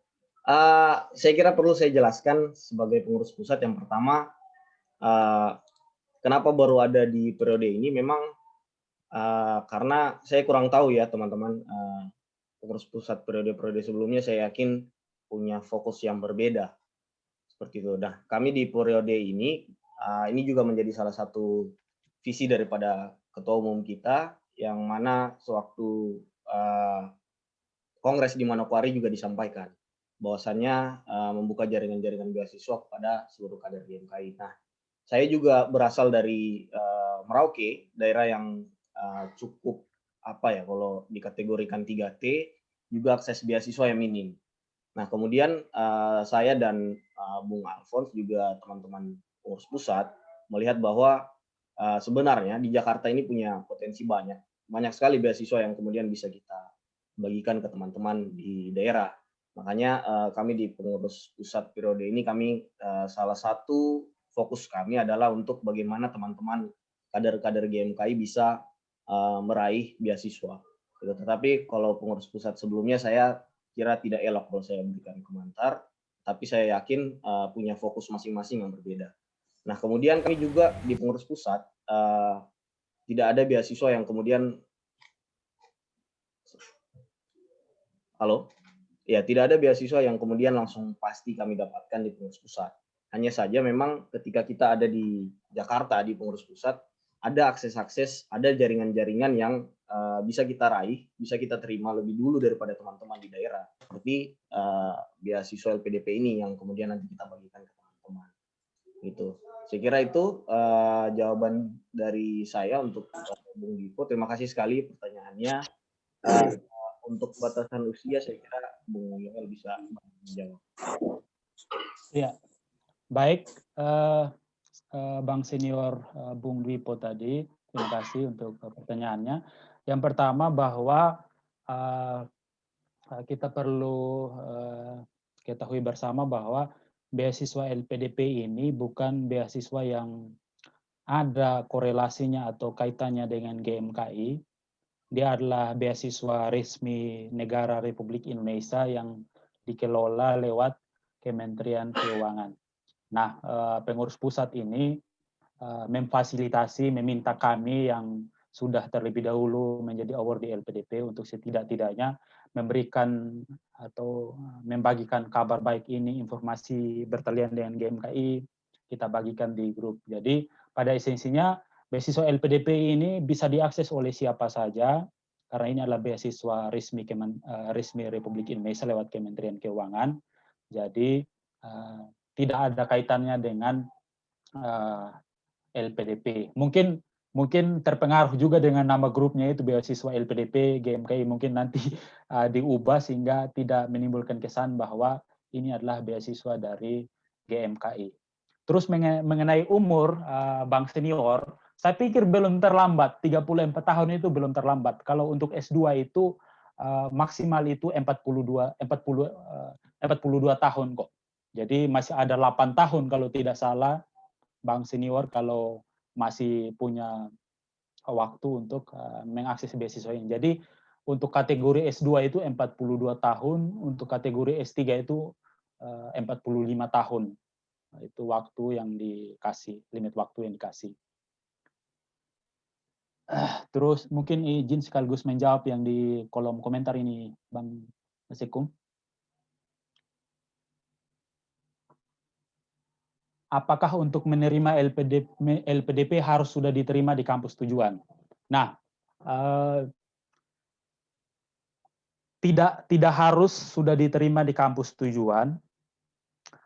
Kalaupun sudah diterima di kampus tujuan, yang dibuktikan dengan namanya LOE atau surat sudah diterima di kampus tujuan, surat keterangan lulus di kampus tujuan, maka itu bisa kita mendaftar, tetapi kita mulai periode perkuliahan itu harus sesuai dengan ketentuan LPDP. Artinya misalnya kita sudah diterima di UI, dan kita belum memulai proses perkuliahan. Boleh kita mendaftar LPDP, tetapi nanti kita memilih UI, memilih jurusan psikologi UI misalnya. Tetapi kita kuliah harus mengikuti waktu yang disiapkan oleh LPDP. Kalau misalnya di psikologi UI sesuai surat keterangan kita diterima mulai mungkin mensyaratkan kita mulainya Januari, sedangkan di LPDP mensyaratkan Juni, maka kita harus mengurus yang namanya surat penundaan masa kuliah atau defer lah namanya itu. Jadi kalau tidak ada surat diterima di kampus tujuan tidak masalah. Saya juga dulu seperti itu, belum diterima di UM tetapi saya daftar LPDP. Jadi kalaupun sudah ada bagus itu bisa mendaftar. Kalau tidak ada tidak masalah seperti itu. Apakah untuk satu jenis beasiswa hanya butuh satu sertifikat, misalnya hanya TOEFL atau hanya IELTS? Ya betul. Jadi kalau sudah ada TOEFL ya tidak butuh IELTS. Intinya satu sertifikat kemampuan bahasa Inggris saja. Nanti mungkin kalau mau ditambahkan oleh senior Selvi Triani pula bisa ditambahkan. Terus sertifikat TOEFL yang dibutuhkan, adakah ketentuan jenis TOEFL apa dan minimal jumlah nilainya? Terima kasih. Ya mungkin dari saudari Siska ini download buklet pendaftarannya di website resmi LPDP. Tadi saya sudah tampilkan di PPT-nya. Di situ ada untuk angka-angka ataupun poin-poin minimal dari setiap jenis beasiswa. Misalnya tadi saya jelaskan bahwa untuk jenis beasiswa afirmasi itu TOEFL kredit TOEFL yang disyaratkan itu minimal 400. Kalau untuk daerah Papua dan Papua Barat, artinya yang pendidikan dasar sampai menengahnya dari Papua dan Papua Barat minimal 375. Itu ada di buklet pendaftaran. Kalau jalur reguler itu minimal 500 seperti itu. Jadi setiap kategori beasiswa itu ada kriteria minimalnya. Nah, yang kategori beasiswa afirmasi itu yang kriteria syarat minimal TOEFL-nya itu ya cukup memudahkan karena cuma dibutuhkan 400 seperti itu. Jadi saran saya download buklet pendaftarannya ada di website resmi LPDP atau bila perlu nanti saya kirimkan di WA grup kita untuk bisa diakses. Di situ sudah sangat jelas semua. Bahkan di situ ada jenis-jenis sertifikat TOEFL yang bisa diterima oleh LPDP. Di situ sudah dicontohkan. Jadi sertifikat TOEFL yang seperti ini bisa diterima. Jadi di sini sertifikat TOEFL yang diterima LPDP tidak serta-merta berasal dari lembaga-lembaga non-resmi, tetapi harus dari lembaga-lembaga resmi yang juga mempunyai korelasi dengan yang pihak penyelenggara TOEFL itu sendiri. Terus yang berikutnya terkait dengan proposal tesis. Bagaimana jika skripsi kita di S1 judulnya tidak terkait dengan program S2 yang mau kita ambil? Ya tidak masalah. Yang penting kita masih mengingat dengan jelas penelitian kita di S1 dulu apa. Sama seperti saya S1-nya pendidikan kimia, tapi S2 saya teknologi pembelajaran. Artinya makanya saya waktu wawancara ditatar habis-habisan, kenapa pindah jurusan? Skripsi S1 saya dan tesis saya pastinya berbeda, tetapi esensinya di wawancara itu kita bisa memberikan sedikit gambaran mengenai rencana tesis kita nanti apa, seperti itu saja.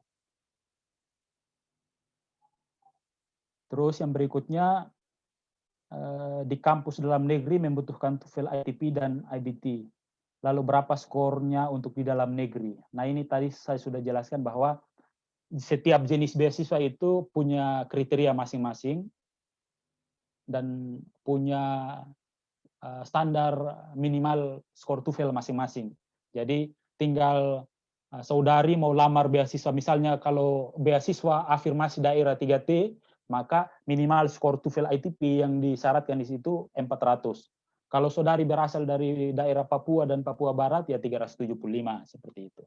Kalau beasiswa reguler yang mau dilamar, ya minimalnya 500, seperti itu. Begitupun juga dengan skor TOEFL IBT, di situ sudah ada semua. Jadi esensinya setiap kategori itu punya kriterianya, punya persyaratannya. Apakah setelah kita diterima beasiswa LPDP, kita harus mendaftar mandiri lagi di univ yang kita pilih pada saat mendaftar LPDP, atau pihak LPDP akan membantu kita mendaftar di univ tersebut? Tidak ada bantuan dari pihak LPDP. Kita harus mendaftar sendiri untuk lulus di kampus dimaksud. Kalaupun tidak lulus, nanti pasti akan ada tindak lanjut dari LPDP. Biasanya dikasih waktu lagi untuk ikut tes. Jadi esensinya kalau kita sudah memilih kampus dan salah satu jurusan, ya kita yang berusaha sendiri untuk diterima di kampus dimaksud. Seperti itu. Mungkin saya kembalikan. Ini pertanyaan yang saya lihat lewat chat, Bung. Oke. Ya, terima kasih Bung Yoel. Jawabannya saya kira sudah cukup menjawab pertanyaan dari kawan-kawan. Ataupun nanti kalau mungkin tidak sempat bertanya di sini, di grup bertanya bisa. Oke. Mungkin ada tambahan dari Kak Selvi. Silakan Kak Selvi.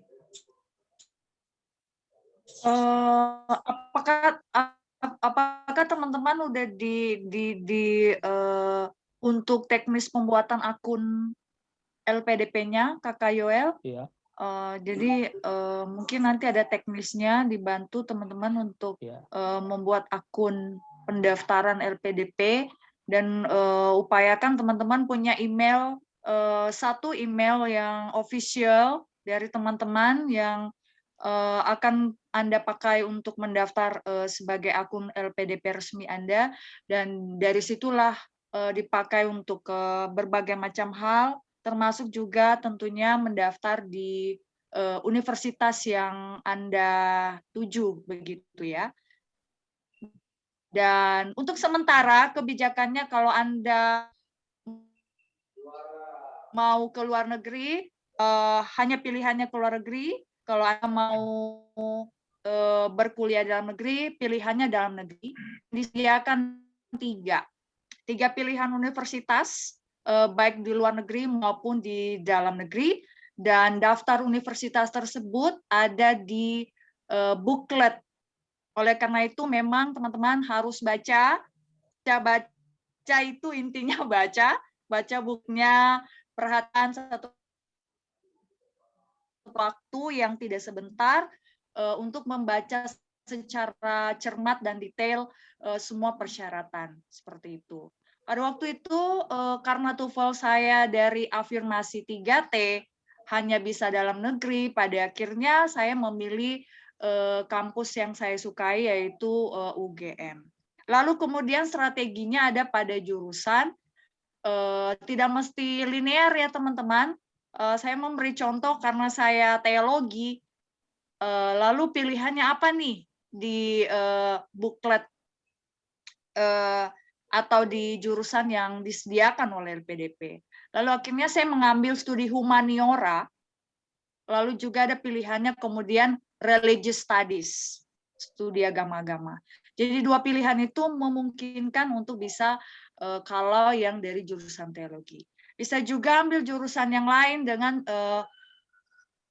termasuk kampus-kampus impian teman-teman, apakah UGM, UI, dan sebagainya. Jadi semua sekali lagi baca dan baca. Periksa juga barangkali teman-teman itu daerahnya teman-teman itu udah termasuk daerah afirmasi. Nah, itu ada sebuah privilege yang luar biasa yang sayang teman-teman lewatkan kalau Anda punya KTP daerah afirmasi 3T, Anda SD sampai SMP atau SMA di sana, wah itu sayang kalau tidak dimanfaatkan privilege itu. Saya karena privilege saya dari Kabupaten Morowali Utara, Sulawesi Tengah, masuk daerah 3T, saya manfaatkan kesempatan itu dan menjadi privilege. Kalau Anda masuk wilayah BIT, Beasiswa Indonesia Timur, yang ada di Papua, Papua Barat, Maluku, Maluku Utara kalau saya nggak salah, dan juga NTT, sayang sekali. Sayang sekali kalau kesempatan itu tidak dimanfaatkan. Apalagi syarat TOEFL-nya itu sangat bisa dibilang teman-teman pasti jangkau. 400, 300 berapa ya? 400 itu pasti bisa teman-teman jangkau. Itu ya Kakak Umbu ya. Nah, dengan privilege itu sayang sekali kalau opportunity dan kesempatan teman-teman ini dilewatkan. Kalau tidak masuk daerah teman-teman, tidak masuk itu, ya berarti teman-teman masuk jalur reguler seperti itu. Kecuali kalau teman-teman dosen bisa memanfaatkan jalur beasiswa dosen begitu ya, dengan kampus-kampus yang sudah terdaftar bekerja sama dengan LPDP. Setahu saya beasiswa perguruan tinggi Kristen yang sudah bekerja sama dengan LPDP khusus dosen itu adalah Universitas Kristen Duta Wacana. Kalau UKSW kalau tidak salah itu magister studi pembangunan. Nah, Strategi-strategi itu yang penting untuk teman-teman perhatikan. Selain kalau ada Anda kader-kader perempuan, nah saya sangat menyarankan Anda memanfaatkan opportunity untuk studi gender, karena studi gender itu salah satu isu yang terus diperjuangkan oleh LPDP. Salah satu privilege Anda sebagai seorang perempuan, kalau Anda berminat untuk meneliti dan risetmu tentang studi gender dengan kaitan dengan lingkungan, isu climate change atau apapun, nah itu salah satu privilege yang luar biasa. Terima kasih. Oke, terima kasih Kak Selvi penjelasannya. Ya, kalau teman-teman masih ada pertanyaan, saya persilakan sesi terakhir. Baik, Shalom. Silakan, Bung Felix. Shalom. Salam kakak. Selamat siang, luar biasa Bung Joel, Tuhan berkati sudah membagikan kita sedikit informasi tentang syarat masuk atau syarat kriteria untuk menguji kemampuan seseorang itu. Ini sebenarnya pertanyaan saya ini mungkin pragmatis sebenarnya, tapi memang saya harus tanya sama Bung Joel ini. Jadi pemerintah menghadirkan lembaga ini sebenarnya apa lembaga maksud saya LPDP ini sebenarnya untuk apa begitu kan? Kalau memang menjawab kebutuhan mungkin dinilai kekurangan sumber daya, berarti kan jangan meragukan kemampuan teman-teman yang punya niat baik untuk mencoba bantuan pembiayaan kuliah itu. Karena hal-hal yang tadi Bung Joel sampaikan adalah normatif sebenarnya itu. Yang hal-hal teknisnya yang sering mengalami kawan-kawan yang pernah mencoba tapi tidak mendapatkan juga itu. Jadi memang pertanyaan Bung Joel, dari pertanyaan kembali ke pertanyaan saya, misalnya kalau pemerintah punya niat baik untuk menjawab sumber daya manusia, berarti kan pertanyaan-pertanyaan yang harus ditanya kepada teman-teman peminat itu adalah yang janganlah pertanyaan yang membuat kita yang mau daftar itu sendiri yang menyatukan diri, maksudku Bung Joel. Karena pertanyaan-pertanyaan itu sering menjebakkan peminat. Yang saya amati tadi pencerahan dari Bung Joel itu. Itu satu. Yang kedua tuh misalnya soal ini kan peminatnya ini antara ke luar negeri dan dalam negeri. Soal untuk ke luar negeri misalnya, kalau soal bahasa itu jadi urgensi, memang itu sepakat. Tetapi kita kembali lihat lagi bahwa orang itu tidak tahu mencari tahu kan. Karena menurut saya mungkin janganlah orang teman-teman yang punya niat baik untuk melanjutkan pendidikan di luar negeri karena hanya kendala dengan bahasa, jangan sampai tidak terakomodir lah, mematahkan semangat daripada kawan-kawan ini kan. Mungkin itu saja Bung Joel. Thank you. Ya baik kakak. Mungkin izin jawab Bang Wasikum. Baik. Yang pertama kakak bahwa mungkin mencoba menjawab. Yang pertama soal kriteria bahasa. Nah, kriteria bahasa ini kenapa ditetapkan kriteria sertifikat kemampuan bahasa ini kenapa ditetapkan oleh LPDP sebagai salah satu persyaratan? Yang pertama tentunya karena salah satu profil yang diinginkan oleh LPDP itu ya kemampuan berjejaring secara global. Nah, kemampuan berjejaring global itu salah satu indikator paling utama ya bisa berkomunikasi dalam bahasa Inggris walaupun tidak fluent ataupun tidak lancar seperti itu. Nah, selain itu kita juga ada dalam dunia pendidikan, apalagi kita sudah strata S2 dan strata S3. Nah, rata-rata strata S2 dan S3 itu tentunya mensyaratkan kemampuan bahasa Inggris yang tentunya juga setidak-tidaknya wajiblah dari mahasiswanya. Karena apa? Dalam proses perkuliahan nanti kita juga kan pastinya harus mengakses sumber-sumber belajar yang semuanya dalam bahasa Inggris. Jadi artinya kita hidup di zaman di mana dunia sudah mengkondisikan kita untuk setidak-tidaknya mempunyai kemampuan bahasa Inggris. Pun demikian, LPDP mengerti hal ini bahwa beasiswa ini kan bisa diakses oleh siapa saja. Walaupun ada kriteria-kriteria seperti itu, LPDP sudah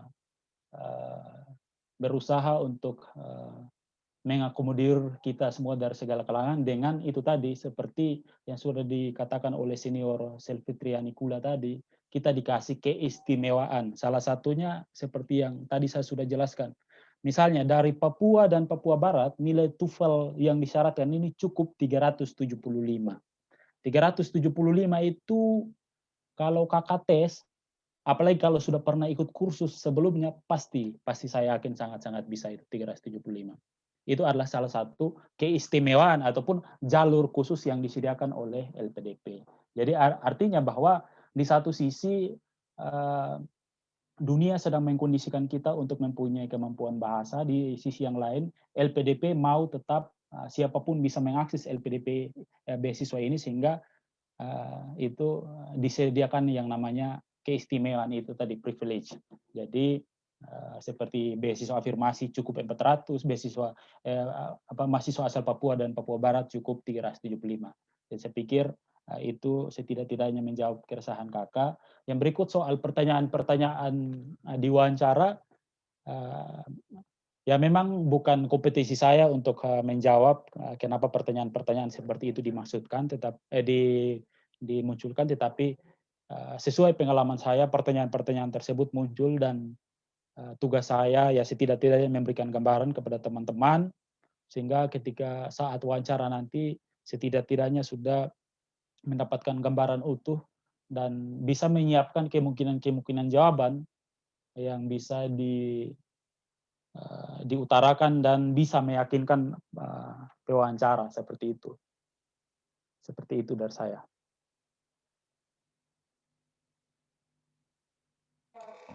Oke. Saya kira sudah terjawab ya, Bung Felix. Ada lagi teman-teman yang lain?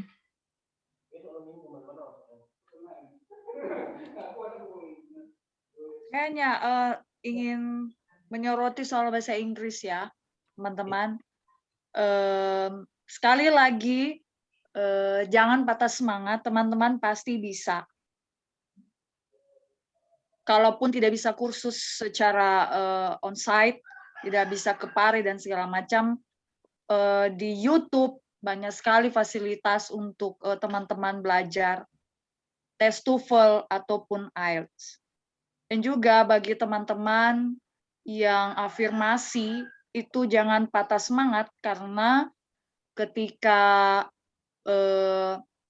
sudah menjadi awardee, ada satu fasilitas lagi yang diberikan oleh LPDP, yaitu pengayaan bahasa 3 bulan.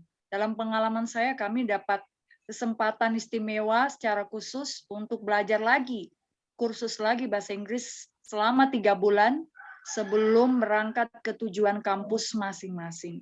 Jadi sedemikian rupa sistem LPDP itu sangat mensupport kita semua untuk bisa menaklukkan yang namanya bahasa Inggris. Wajar, karena itu bukan bahasa kita.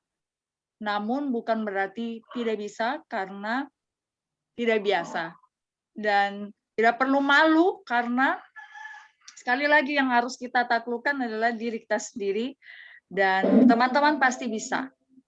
Bisa karena ada tekad yang kuat dan kerja keras yang luar biasa, dan tidak malu-malu untuk belajar. Cari teman, cari link, semuanya keputusan untuk bisa menjadi seorang awardee LPDP ada di tangan teman-teman, bukan ada di tangannya PP GMKI, tapi ada di teman-teman. Seperti itu ya. Terima kasih. Ya, terima kasih sekali lagi Kakak Selvi. Kalau teman-teman sudah tidak ada pertanyaan, saya kira nanti kita bisa lanjutkan di grup. Kami kemarin telah melakukan asesmen awal untuk mengetahui potensi dari teman-teman dan juga masalah apa yang teman-teman hadapi, dan memang dari sekitar 70-an orang yang mendaftar, yang mengisi asesmen tersebut, Ya. hanya sekitar 10 orang yang sudah siap dengan TOEFL. Nah, ini juga menjadi salah satu konsen kami di pengurus pusat, sementara membangun jaringan dengan penyedia layanan TOEFL. Seperti apa nanti kelanjutannya nanti kami akan sampaikan ke teman-teman. Saya kira itu. Terima kasih sekali lagi kawan-kawan, kesempatannya kita boleh berdiskusi. Kalau nanti masih ada pertanyaan yang muncul bisa disampaikan di grup. Mungkin nanti kita akan buat grup baru khusus untuk teman-teman yang benar-benar siap, karena kita lihat di grup yang telah kita buat sangat banyak yang masuk bahkan sampai penuh, tetapi banyak yang pasif. Artinya mungkin hanya sekedar ingin mencari informasi beasiswa tetapi tidak siap untuk mendaftar di periode kedua tahun 2021 yang akan dibuka nanti bulan Agustus. Mungkin itu kalau sudah tidak ada. Terima kasih banyak teman-teman kesempatannya. Ya, kiranya teman-teman sehat selalu dan bisa mendaftar buat Bung Joel.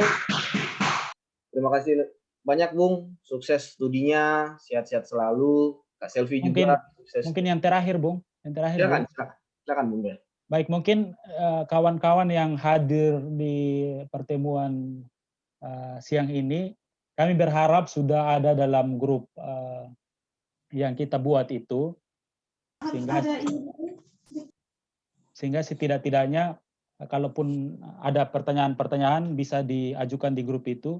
Apalagi ini mungkin Umbula Keda dari Sumba Tengah ini mungkin meminta nomor. Kalau memang sudah ada di grup, mungkin langsung komunikasi di grup saja nanti, Bung Umbu. Felix, nanti saya punya kepala cas kah? Ada juga yang bilang mau diskusi secara personal, sudah lulus seleksi akademik tahap 1. Ya boleh di Japri saja. Atau izin menuliskan nomor, Bung. Tapi mungkin ini untuk konsumsi pribadi saja ya. Atau nanti lewat grup sajalah. Di situ kan kita sudah ada untuk saudari Intan ini. Oke, boleh juga. Ya. Baik, kalau begitu terima kasih banyak. Sekali lagi kawan-kawan semua, salam sehat untuk kita semua. Akhir kata, tinggilah iman kita, tinggilah ilmu kita, dan nyatalah pengabdian kita. Ut omnes unum sim. Shalom. Salam.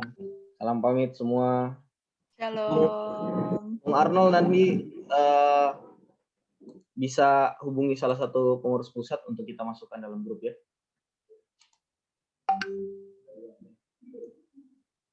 Oke, izin pamit kawan-kawan. Terima kasih banyak. Shalom.